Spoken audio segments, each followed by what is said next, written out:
Aloha, and welcome everybody to another Candid Conversation.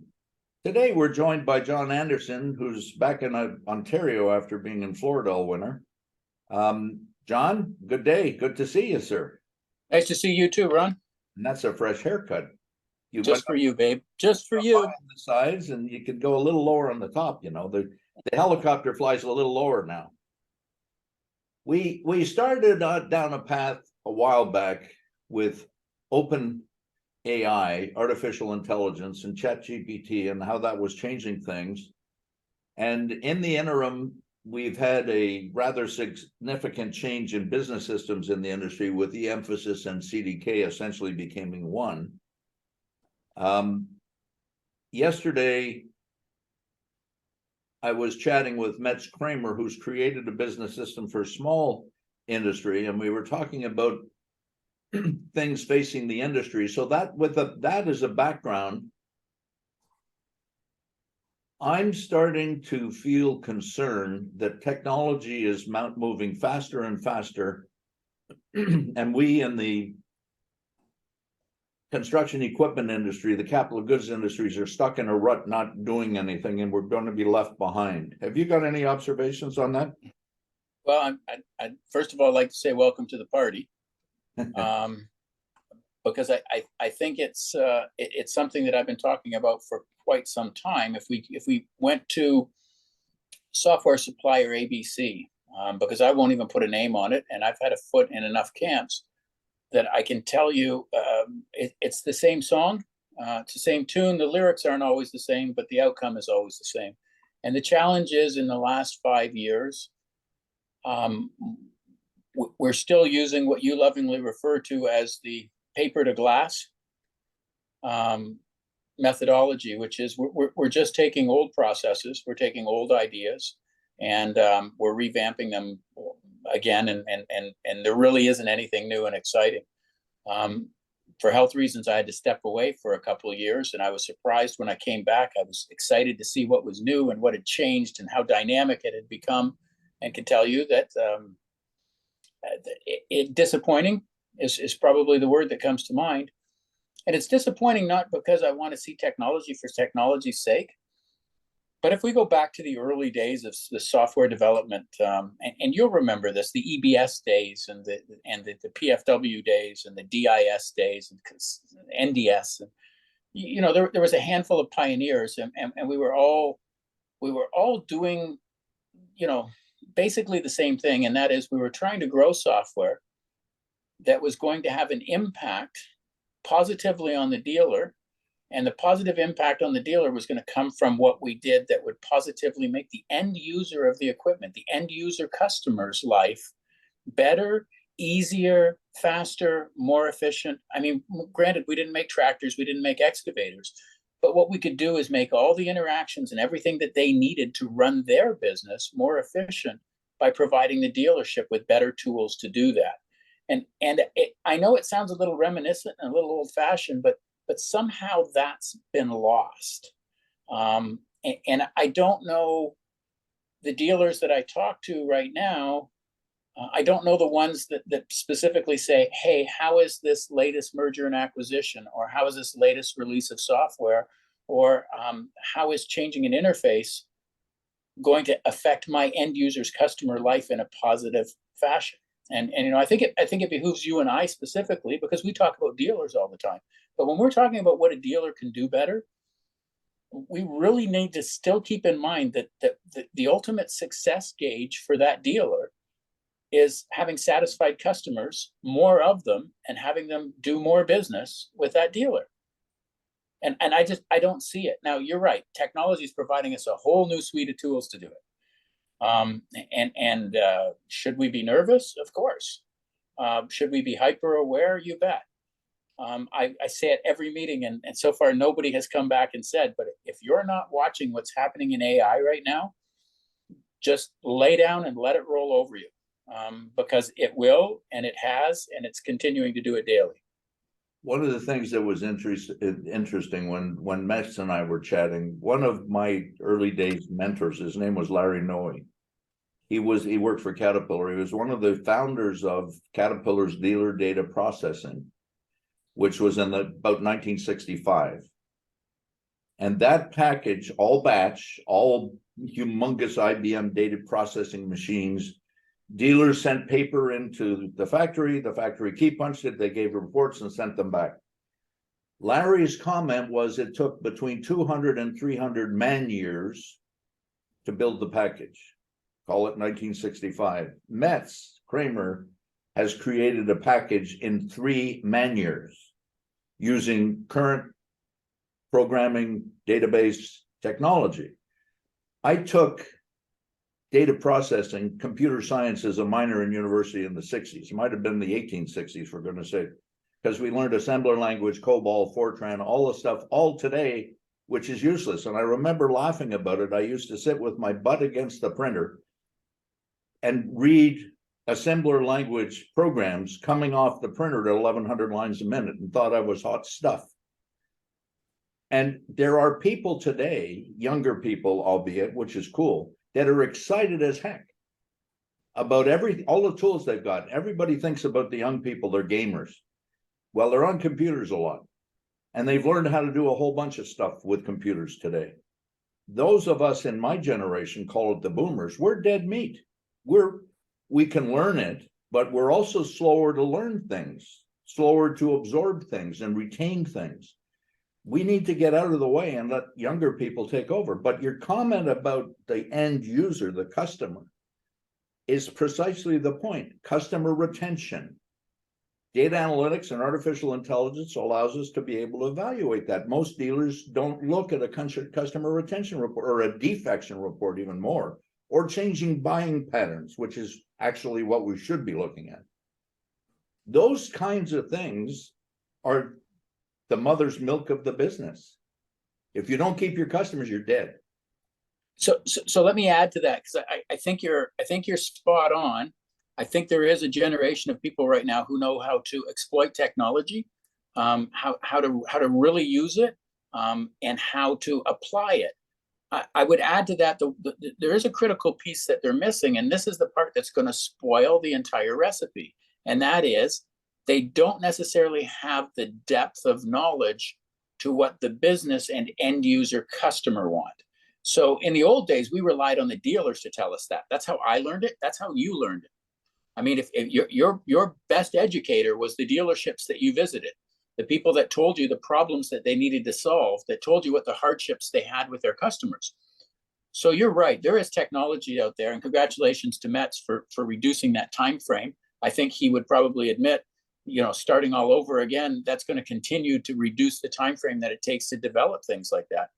Take a look at AI. AI is not smart. AI is just a set of tools, but it's the prompting that comes back that says, this is the problem we're trying to solve, and this is how we're going to solve it. And the challenge is right now, if you look at the latest, the latest announcement from CDK and eMphasis, what we're doing is we've just delayed by a minimum of 1 year, because it's going to take 1 year just to decide where the furniture sits and what color the drapes have got to be in this new house, let alone who's going to open the doors and who's going to close them.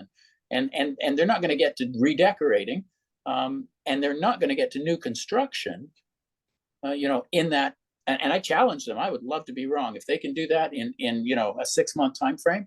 So I think it now falls back to the dealers. It talks to the distribution network, who has to push forward and say, okay, listen, this is great from a capital perspective. If this is an investment strategy, if it's a market consolidation strategy, but fundamentally, what are you going to deliver to us? And you've heard me say this before. What are you going to deliver to us in 60 days, in 90 days, and I'll stretch it to 180 days, that is a fundamental game changer that's going to benefit my end user customer enough that he's not going to look at whatever the next system is? Well, you open up another can of worms, John. When we first started about talking about ChatGPT was in February, and it was announced in December, and it hit 1 million people after a week or something, the fastest growth of any piece of software that's ever been out there. And your comment that we all learned from the dealers because dealers were giving us what was necessary. Today, the dealers don't have those people anymore. They've got people that are tools in a toolbox that are doing a job that the company recognized needed to be done, but nobody internally is involved in process improvement.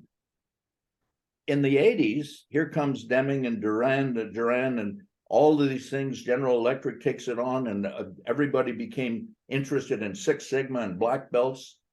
But process improvement has died. Nobody's doing anything about it. Not the business systems, not the dealerships, not industry as a whole. We're in a rut. Sarah Hanks, she's an engineer who is a Six Sigma from General Electric. She ran a manufacturing plant. She's out on her own now doing process improvement. And the other day, and she's got a blog we're posting tonight about some of the challenges for those people that are the innovators, not the inventors, the innovators that are changing process and changing things.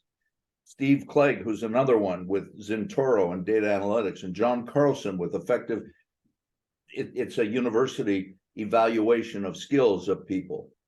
All of these things are coming together, but the dealership audience, they don't have people inside that can evaluate it anymore. They got people that process orders. They got people that pull wrenches. They got people that talk to customers, take them to lunch. But nobody's saying, well, gee, retention is directly impacted by the distance that the job site is from the dealer location. Well, duh. It's fundamentally true, but nobody's looking at that anymore. Here's how we do things. That's the end of it. Here's your customers, John. There's the 75 people. It represents the biggest customers we got. And 80% of the customers nobody touches anymore. This is nuts. Well, and the tool sets are there for them to use it. We know that. I had a conversation with somebody last week specifically talking about Power BI, which is an analytics tool, and it's extremely powerful analytics tool. And I was surprised to hear them say that how they were going to use it and what they were writing and everything else. And it seemed to me, just so you know, Power BI is a Microsoft tool. Yep. You know who the number one investor right now in ChatGPT is? Yep. Microsoft. Yeah. So that's like saying, I want to talk to you about an entirely new fuel and having no idea what engine you're going to use behind it. Well, stay with that just for a second and let me go off topic for a minute. Car manufacturers today that are involved in electric vehicles are investing money in mining companies. They have no clue about how to run a mine, but they're trying to secure the supply line, the supply chain, not recognizing that batteries are going to be replaced by hydrogen. It's already happening. So here comes Microsoft, data analytics, business BI, the dealerships, the world, who owns a particular field in a database? Oh my, don't ask that question. Right? Because everybody can change it. So now we have the need for a hub, which in my terminology is a database. And that hub can be interacted with by a bunch of call programs, which is why Caterpillar got out of dealer business systems, because they had so many bolt-ons, they lost control of it. And now I've got, as an example, there's a product called CRM series, and let's take CDK as two operating systems. They both have a customer profile. They both update their own customer profile. There's no two-way communications between those two systems. So I got somebody updating one database, I got another person updating the same database, same data information on another system, and which one is accurate? Sure. So with business BI, with Target, which is the product that CDK is out there with, which is a competitor, nobody's thinking it through because we don't have people that think it through. The systems people don't understand the business, and the business people don't care about the system. So what do you call that person in the middle, Ron? Well, when we first talked about ChatGPT, you said one of the job functions that's going to be really exciting is who's going to ask the questions. Yeah, the prompt engineer. Yes, sir. And, it was interesting the other day, Mike Rowe, as you know, has said that, unless you're building things with your hands, you're building things, your job is at risk of being replaced by a robot or artificial intelligence. And the other day, what came back was accountants are safe. Really? What the heck do I need an accountant for anymore? Everything's automatic. I use QuickBooks Online. We use credit cards. It comes in, it gets consolidated, everything's done. I mean, we don't have to do anything. And guess what? Nothing's at more than $1,000. Yep. And it's going to get even better. Households. Ian Sharp, back in the 60s, who were 70s, I guess, who was trying to recruit me. He had a software package that drove people's shopping lists by having inventory of what was in your fridge and menus of what you ate, which now today is quite commonplace. You can have a fridge that has that on the screen on the outside of its door. He was 50 years ahead of time. Well, anybody there to get it yet? I'll give you a practical example sitting right here. My biggest fear right now is that one of my home automation devices, we call her she who shall not be named, will announce in a few moments that I have replenishment orders coming in for items, household items, because it's now developed what my buying habit is. Now, but this is a perfect example. Sorry, I didn't mean to jump, but this is a perfect example. So yes, it was done so that Amazon can sell more stuff. I get it, that it's somewhere, but the practical business application for it is, how did doing this make my life easier? Well, it made my life easier because I don't have to worry about who took the last roll of toilet paper, right? I'm not asking for someone for change for a $10 bill, because I know that in my cupboard, when I drop to 2 or 3 based on my buying habits, it's automatically going to be replenished. So we did this really basically in the parts department when we tried to keep our parts inventory, but we stopped it at the dealer. Now we're talking about what do we do for that end user customer, and to not take it away. Those tools, and being a prompt engineer now, is going to take somebody at the dealership to be a visionary, to have a, if we could, what would it look like? Don't design it, don't develop it. And this is where the software companies are going to make a fatal flaw. They're all going to say, we can build this. The question shouldn't be, can you build it? The question should be, what is it that you want to build? Right? So this prompting becomes critical. I never ask what language anything is going to be written in, because I don't care. I'm more interested in, what do I have to tell you that you can develop it? And the reason it's going to be cut down from 3-man years to 10-man years, and my good friend Ross Atkinson will tell you, I can build anything if you'll just give me a definition. Well, now with the advent of AI, the definition can be loosened up a little bit. It doesn't need the verbatim explanation of exactly what you want. Plus, with interactive prompting, it's now going to say, if you wanted toilet paper, do you have a particular kind? Is there a certain ply level that you would like? All I said is I wanted toilet paper, but it's starting to build the intelligence behind that says, hey, he has a tender tush. He needs 3-ply. Well, better than that. You're using too much toilet paper. You need to get yourself a doctor. No, a Toto. So you don't have to use toilet paper anymore. But stay there for a second. I used to tell people, I want to sell my oil filter for $1, because I want to know what their cycles are, how many hours they're using, so that I can start looking at life cycle management. Come to today, 2023, let's just go to 2025 to make it a little bit more anonymous. I can buy third-party software for any brand off the shelf for electronic catalogs, for repair and maintenance instructions, for sensor diagnostics that are built into all of the componentry of equipment today. With telematics, I can be instantly updated with all of that. I can process an order that is delivered with a technician with it at 10 o'clock tonight on your machine so-and-so to perform this event. It'll take an hour and a half and will be gone by so-and-so. Please don't move that machine from where it's at today, which is this address. That's all there. Well, why do I need a dealer anymore? I can be independent of any brand. I can do this for every machine. Hello. Ford, you've heard me say this, their chairman went out to Wall Street and said, okay, we're in the electronic vehicle business. We're going to have a different contract for the dealers. Any dealer order, it's going to be shipped from a factory. Mr. Dealer, you cannot have any inventory. Here's the price. You cannot change the price. And oh, by the way, here's the software developing that'll allow the customer to spec a car online. We'll take a trade. We'll give them a value. We'll deliver them a test drive. We'll give them the financing, the whole thing. Where's the dealer in this? Yeah, it's not. It's called Tesla. Already. Because you will hear about what we refer to as Tesla dealerships. They are not dealerships in the sense that we would view a traditional dealership.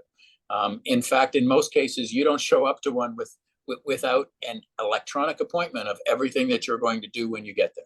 What's really cool is the main street in Honolulu behind Waikiki that runs parallel to Waikiki is called Kalakaua.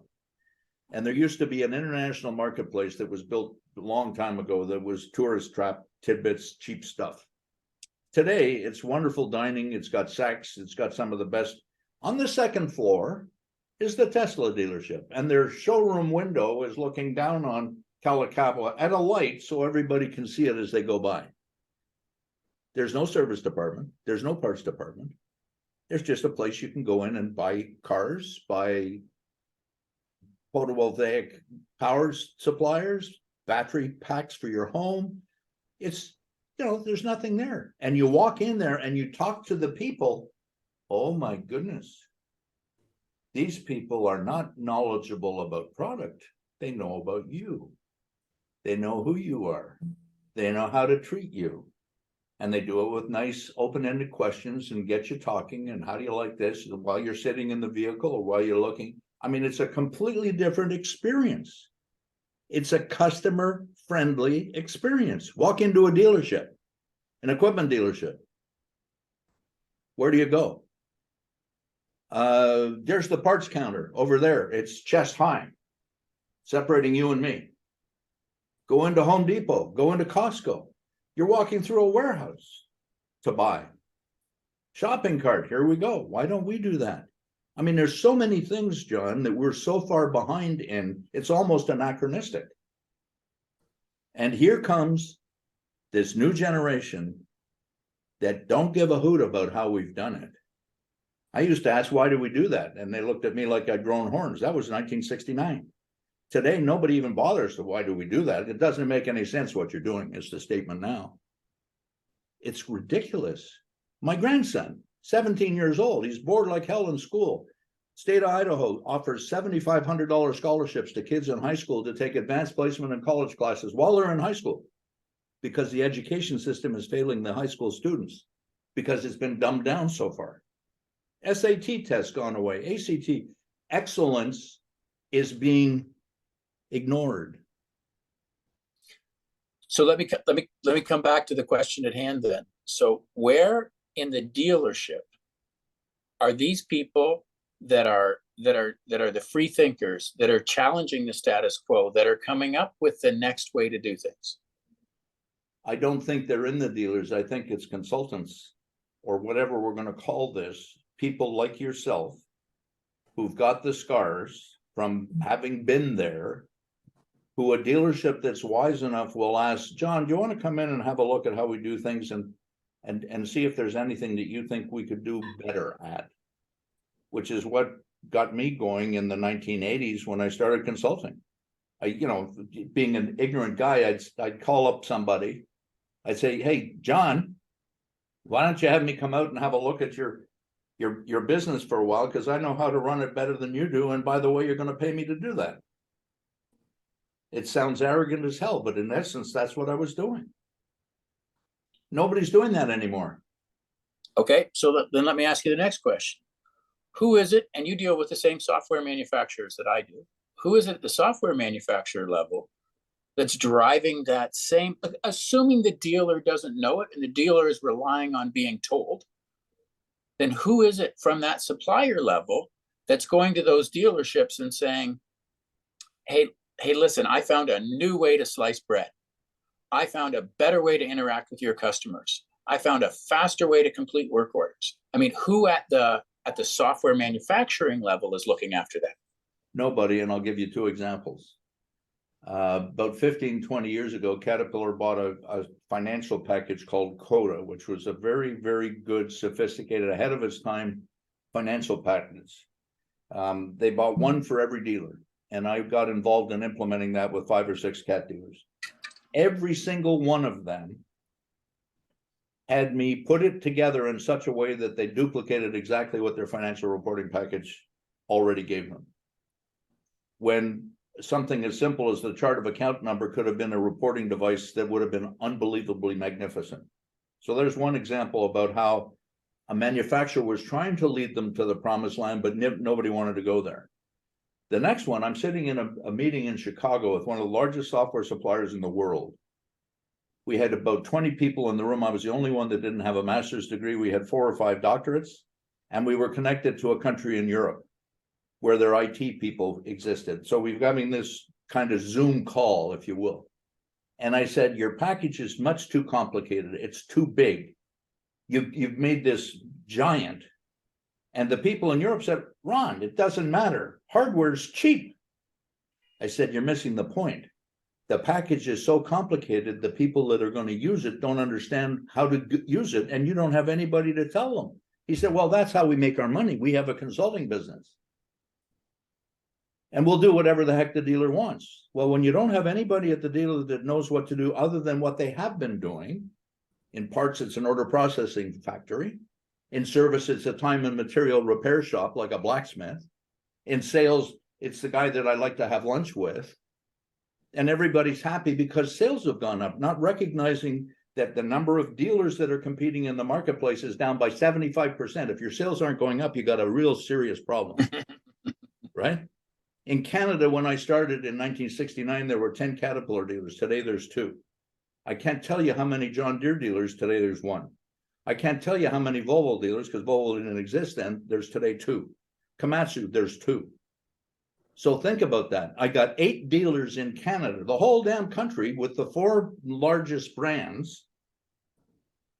What in the heck's going? If your business isn't, if your sales revenue isn't good, and that's the metric they're using, sales per employee, in a gross domestic product sense, the US economy and European economies are growing because fewer people are doing more units of work. In the parts business, sales per employee has been a metric that has reduced the number of people. The bigger the number, the more profit they make. The bigger the number, the less customer service they provide. The less customer service they provide, the higher the defection rate. Hello? Yeah. And so you get it, and I get it. But my question is, who's pushing it down? And what software is pushing it down?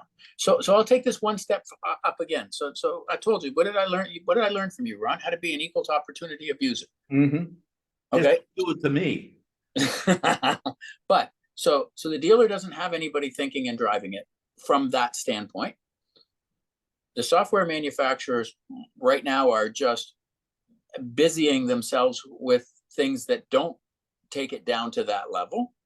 And now what about the OEM and the manufacturers when they have their annual IT meetings? Where are they directing the dealers to say, hey, in order to increase market share, you need to do X, Y, and Z as it relates to that end user customer? It's just, the problem is, and I'm frustrated because everything is lost on where the money gets made. So you can acquire and you can merge and you can sell new packages and you can reinvent and you can do all this, but it's just a regurgitation. Ultimately, the answer is the money, the income, the revenue, unless I'm missing something, is all comes from the end user customer that buys the parts, that buys the service, that buys the units. Is it somebody else? No, and I don't think you're missing the boat, and I don't know how we can influence it other than podcasts like this, blogs, communications with people. But I get a lot of, you've heard my comment, I'm a mule in a tin barn braying. I make a lot of noise, nobody pays any attention. I've got a lot of people that I talk to that are my contemporaries, and I still teach, so I like the younger people because they keep me young and energized because of the things they ask and where they want to go. And my generation, the boomers, they all agree with me. We got to do something about it. And I say, well, what would you suggest for your company? He said, well, I'm so busy, I don't really have time to take it on. I said, okay, why don't you hire somebody? And I give them people. First thing they say to me is, well, I don't know what to hire. I said, I'll find them for you. And I put people in front of them. And it's a shock. The sticker price is high because these people are very few. There's great demand. Chief technology officers, chief information officers, whatever you want to call it. And it just dies on the vine. One of the other interesting things that I've heard in the last 3 or 4 years, more than I've heard in a long time, is there's a standard for how much we want to spend on IT, information technology, data processing, whatever you want to call it, services. And I say, okay, where do you get the standard? And it's typically associations. And I say, okay, where do the associations get the standard? Well, dealers provide data to the associations that we put out, or the manufacturers that we put out as a report. John Deere does it, Caterpillar does it, Komatsu does it, everybody does it. AED does it, AEM does it, everybody does it. How many people participate and provide that information? When I was at the Caterpillar family, we were told, don't participate in those things. Why do we want to tell them what the best in the class do? Why do we want to make their ability to compete with us better? So there's a conflict here, but the number that comes back is 1.5% of sales is what you should be spending on information technology, data processing. So if I've got $100 million business, you're supposed to spend $1.5 million. Why isn't it 5 million? If the tools are that retrograde, if I'm driving a Fred Flintstone car where my engine is my feet through the floorboard, and I've got a Ferrari parked in the next garage that can go 180 miles an hour down the road without anybody driving it, something's wrong. Well, and I think the other thing is you talk about information technology, and I'm going to change it up and call it information and technology, because I don't think the two of them are mutually exclusive, and I don't think they need to be held together anymore. It is two paths. You're absolutely right to take it there. But I think the interesting part is everybody views information and technology as an expense. And I don't believe it's an expense any more than I believe oxygen is an expense. It's an absolute necessity. It is now the heartbeat of everything that's going to happen in a dealership, in a software developer, and from an OEM perspective. There's only one other critical piece to that triangle. So you've got information, you've got technology, and the one that I'm going to bring up over and over again, and I'm not giving up on it, is how does it impact the end user? Okay, so come back for those that don't know you. When did you start with PFW? What year was that? 1988. Okay, so that's 35 years ago, let me call it. Yeah. And PFW was founded by 3 guys who worked for a John Deere dealer, correct? Yes, sir. And they created this package because they didn't see anything in the street that was going to solve their problems. Also correct? Correct. And then what year did ADP buy PFW? Boy, that was probably 10 years ago-ish. So let's say it was 15. Yeah, I think so. Because you're not that good a judge of it. Yeah, no, I told you I got tied up in the meantime. Okay, and the job that you held when that took place the title was what? I was chief evangelist. Okay. So CDK, PFW became part of ADP, then was created to be CDK. and now is merged with e-emphasis over a period of, let's call it 25 years, those 5 iterations. Is there a chief evangelist anymore? Not that I'm aware of. Is there anybody whose life depends on the development of the software package to make it and keep it current? No, that's not fair, because I don't know everybody there, and I'm sure there's people that feel they do. Okay, but I can take that, John. I just use them as an example because that's your background, or that's your history. I can do exactly the same thing with every software supplier out there that serves this industry this way and get the same response. Whether it's SAP or JD Edwards or Oracle or Exact or Microsoft or DIS or whoever it is, I got the same problem. Nobody's life depends on that business system, that tool, satisfying the need of the end user, the customer who owns the machine, or the operator of the machine on a rental machine. Nobody's life depends on that. And unless that's true, I can't get traction with somebody. My granddaughter's taking her master's in animal science here. She's smart like hell. She works like hell. And it's a fascinating subject. My grandson's going into the Navy, starting in the nuke program, which is fascinating stuff. He's smart like hell. He works like hell. That's terrific. Where's those people in the John Deere family, the Kubota family, the Mahindra family? Where are they? They aren't there. We're not hiring them. Well, I can tell you part of the challenge that I find is, and you and I don't know how much time we've gone through and how much we have left, but you're talking about 2 people, old donkeys, as self-admitted by you. I wasn't talking about me. I was talking about you. Who are deeply passionate, and that's the difference, who are deeply passionate about the end user customer, about the industry, about the processes in the industry, about growing the industry, about protecting the industry, literally from the end user guy, the operator on a machine, to the company that buys the machine, to the distributor that sells the machine, parts and service associated with the machine, to the supplier that supplies the machine. We're passionate at all those levels. And the thing that surprised me is, with what was arguably, and if you go by press release, one of the biggest announcements in the last 5 years with e-emphasis acquiring CDK. The passion on the back end of that was virtually non-existent. There was nobody that said, and this is going to be, whatever the eventual outcome would be, or how it was going to change my life in the next 6 months, 60 days, 90 days, 180 days. There's a complete lack of passion and a complete lack of vision across the board. And without it, it's just a business that continues. Believe me, sit down and talk to your grandson about the nuclear program and about nuclear energy and about how it comes. And Ron, you're going to have to struggle to be interested, because it's going to get deep, but there's a passion involved in it. You talk about animal sciences. The only reason people do that is if they have a passion for it.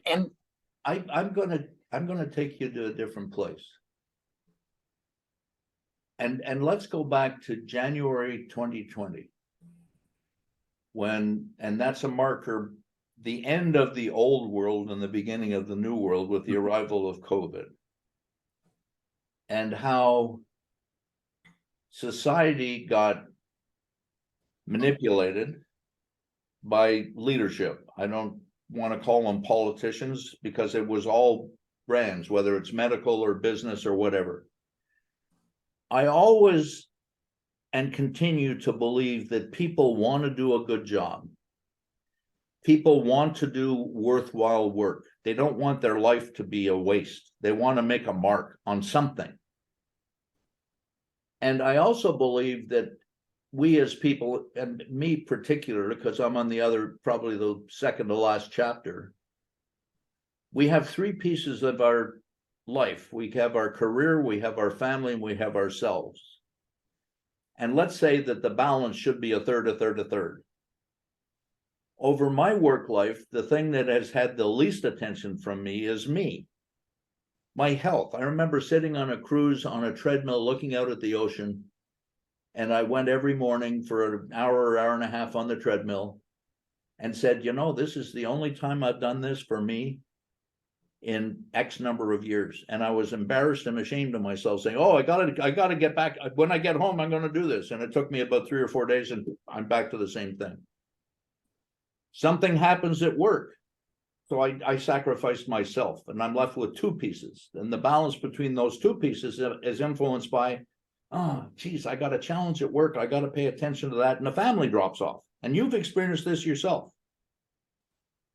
And we get on that treadmill, and here comes COVID, January 2020, and all of a sudden we had time to sit and thought and think about. Remember Peggy Lee's song, Is That All There Is? So let's keep dancing. Let's just keep this thing going. So people started working from home. And the statistic came out this morning, 42% of the people are continuing to work from home. And given the choice, wow, this is nice. The other day, somebody went out in the afternoon. It was Tuesday afternoon, and there's a bunch of people out there mowing their lawn. It's 3 o'clock in the afternoon. What the hell are they doing? They're working from home. This is cool. So some folks have reevaluated their lives, and we call it the Great Resignation. Musical chairs. People are changing jobs. Why? And the surveys have come back on that. Nobody asks their opinion anymore. Nobody pays any attention to what the needs and wants are of the employees, and the needs and wants of the employees directly affect the needs and wants of the customer, directly affect the loyalty of the customer. And we're talking about it today, saying, where the hell is the champion of change? Where's the voice of the customer? Oh, we do that in surveys. Oh, who does the survey? Oh, a clerk somewhere. They call up and ask questions. What questions? The questions we give them. How do they respond when the customer gives them this answer? Oh, well, they just move to the next question. Hello. In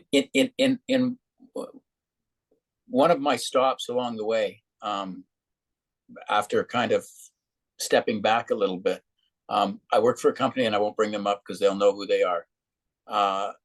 And they wanted me to work with customer experience, which I thought was great, which is right in my bailiwick, which I'm passionate about. If you can't figure it out from this podcast, listen to a few more.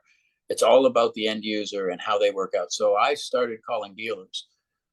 After 2 months of that, I was asked to stop. Because it was said that you were uncovering problems. And you know what? It's not unlike going to the doctor. If you only go to the doctor when you're sick, you can be pretty rest assured what the outcome's going to be, and it's not going to be in your favor. It's time for people to start evaluating what it is that they want to accomplish in their business, and it's time to, hey, listen, if I will give today's employees, associates, young managers, I will give them all the credit in the world because they developed something that we didn't, which was a bit of work-life balance that we missed out on. So I'll give them credit for that.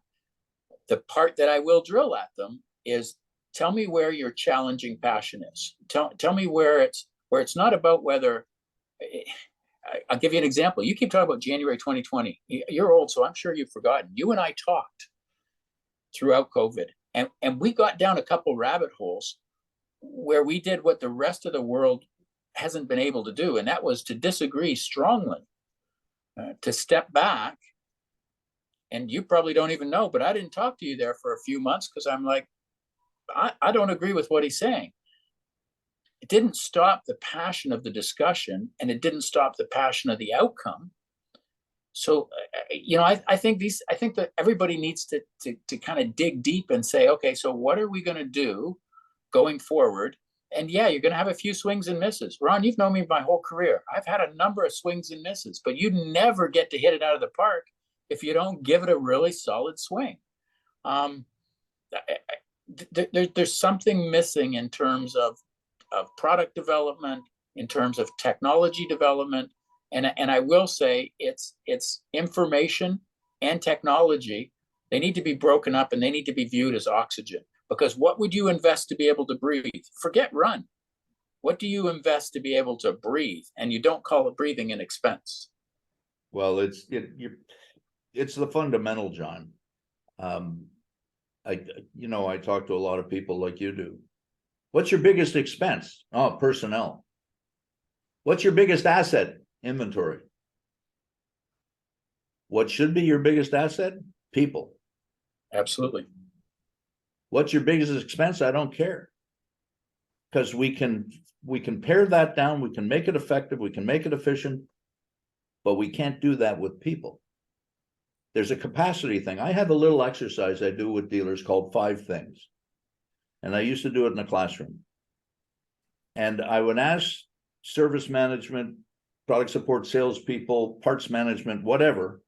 Okay, take a couple of minutes and write down 5 things that if you could wave a wand would make your life easier at the job.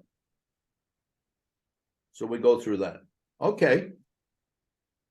Another piece of paper, write down 5 things, turn the page. I don't want you to look at it anymore. Turn the page and write down 5 things that are a pain in the butt to do.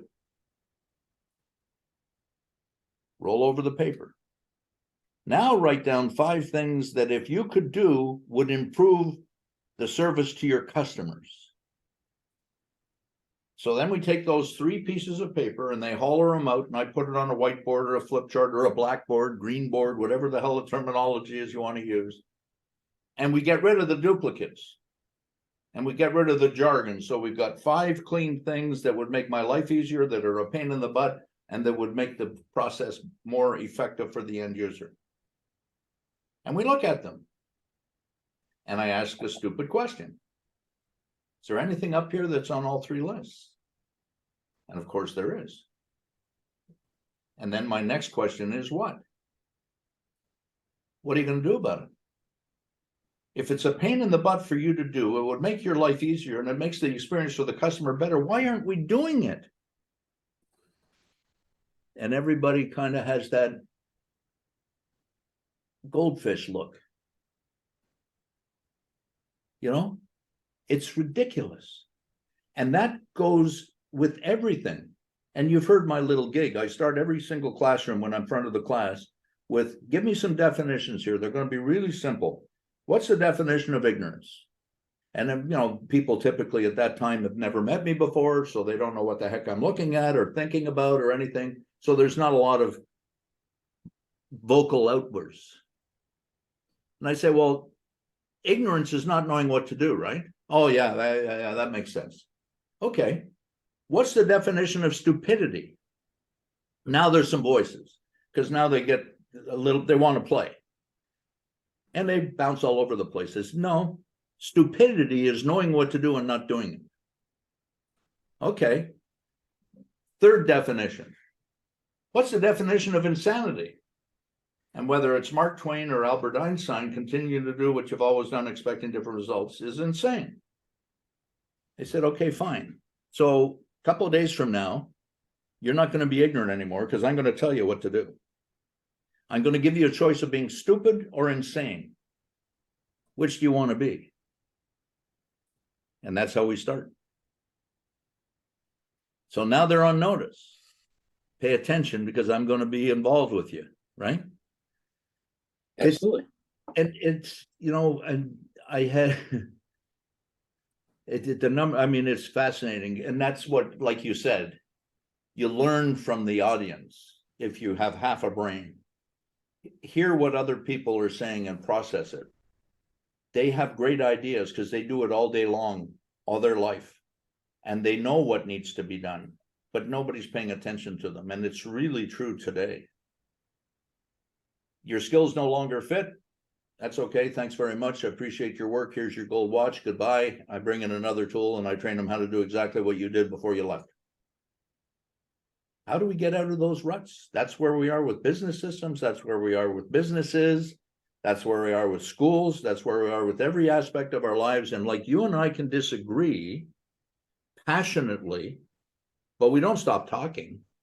We don't get mad at each other. You do, but I don't. So we have this ability to listen and debate. It used to be a subject you were taught in school, how to debate. And it didn't matter which side of the debate you were on, you had to learn to defend it. We don't have that anymore. If you aren't in conformity, or if you aren't involved with me and you don't do what I tell you to do, you're the enemy. I will mold you. I will create a team that's homogenous. Everybody thinks and does the same thing the same way all the time. Tough case. What's the first question somebody calling into the parts department wants to get answered? Price and availability. Have you got it, and how much is it? What's the first thing the person that answers the phone asks? Who the hell are you? Yeah, it's gonna say. Isn't that now with caller ID, etc., we got a little bit of a hint. But if you're calling from a company, it's a switchboard, so you just got a general I don't know who the heck you are. I don't even know what department you're with. So, how does the person that answers the phone know how to treat you? Do we have any indication on the screen to say what kind of customer this is? They're one of my best parts customers. They don't buy any labor. They buy a lot of labor. They don't buy any parts. They only rent machines. They don't buy machines. They pay in 90 days. And they've been with me 30 years. So let me fast forward you on this, because you're speaking my language, because I pioneer that with one of the companies. But now the problem is, I don't want somebody to make that decision. I don't want somebody to look at that information. I want to use that information coupled with technology to already decide when the phone rings that this is a particular type of customer. Classify him whatever way you want, that he's a parts no service, he's a service no parts, he's a royal pain in the butt, whatever it happens to be. And I want you to direct that call with technology to have the right person take that call, or to have no person take that call, and to have someone who can handle the, there are customers, and I'm afraid I'm one of them, who is perfectly happy to deal with technology to solve my problem. And we're all getting that way. I can go to a store and look for something, or I can look it up online myself, and I can process the order myself. I don't. That's where you start talking about this artificial intelligence. Yeah, I don't have the shopping gene. My wife does. I have the buying gene. So why do I have a facility? Why do I need any? That's where we're going. So we're going to be closing a chapter and opening a new one for the next discussion. But data analytics, technology, and I used data analytics. I didn't use information. We got a lot of data. We don't have a lot of good information.